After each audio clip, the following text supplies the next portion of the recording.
আপনারা কি জানেন গঙ্গা নদীতে যেসব ডলফিন পাওয়া যায় সেই ডলফিনগুলো সবাই অন্ধ, মানে ওদের চোখ আছে কিন্তু চোখটা এতটাই ছোট আর কোনোদিনও ব্যবহার না করার জন্য ওরা প্রায় অন্ধই হয়ে গেছে।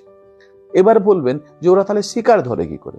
শিকার ধরে হচ্ছে ইকো সিগন্যাল পদ্ধতিতে, মানে ওরা একটা সিগন্যাল পাঠায়, ভাইব্রেশন পাঠায়। সেই ভাইব্রেশনটা যখন শিকারের উপর পড়ে এবং ফিরে আসে, ওদের ওই ফিরে আসা সিগন্যাল থেকে ওরা ক্যাচ করে নেয় যে কতটা দূরে শিকারটা আছে এবং যে ঘপ করে ধরে নেয় শিকারটা।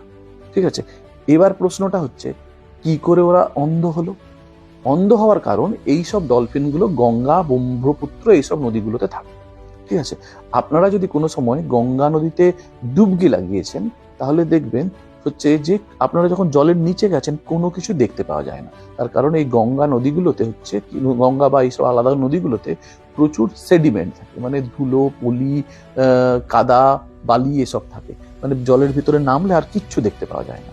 আর এই ডলফিনগুলো সবসময় তো জলের ভেতরে থাকে, আর জলের ভেতরে থাকার জন্য সবসময় যদি এই জলটা যদি এত ঘোলা জল হয় তাহলে তো ওরা কিছুই দেখতে পায় না। তার জন্য ওরা চোখটাকে কোনো সময় ইউজই করে না। আর ইউজ না করতে করতে এভুলেশনের ফলে কি হয়ে গেছে, চোখটা প্রায় অকেজো হয়ে গেছে এবং প্রায় অন্ধ হয়ে গেছে। এই ব্যাপারটা থেকে আমরা কি শিখলাম?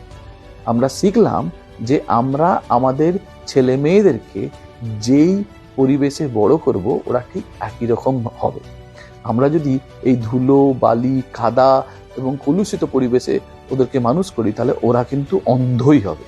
আর ওদেরকে যদি একটু স্বচ্ছ আলোযুক্ত পরিবেশে ওদেরকে বড় করি তাহলে ওরাও কিন্তু উদার এবং বিরাট মনের মানুষ হবে। যেটা পারবেন সেটা হচ্ছে আপনারা আপনাদের ছেলে মেয়েদেরকে একটুখানি কম হিংসা শেখান, একটু কম কম্পিটিশনে নামান, একটু কারোর সাথে কম কম্পেয়ার করুন, ওকে ওদের মতো করে বড় হতে দিন।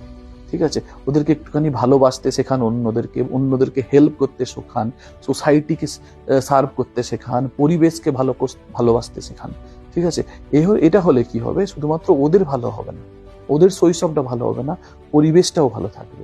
ঠিক আছে, আর ওরাও না বিরাট একটা সুন্দর মনের মানুষ হবে। আর আজকের এই দুনিয়াতে না যেটা সব থেকে ইম্পর্টেন্ট যে ভালো মনের মানুষ হওয়া। ঠিক আছে, এটা সত্যিকারের খুব ইম্পর্টেন্ট। এটা হয়তো লোক বলবে এটা হচ্ছে তত্ত্ব কথা, কিন্তু তত্ত্ব কথা নয়।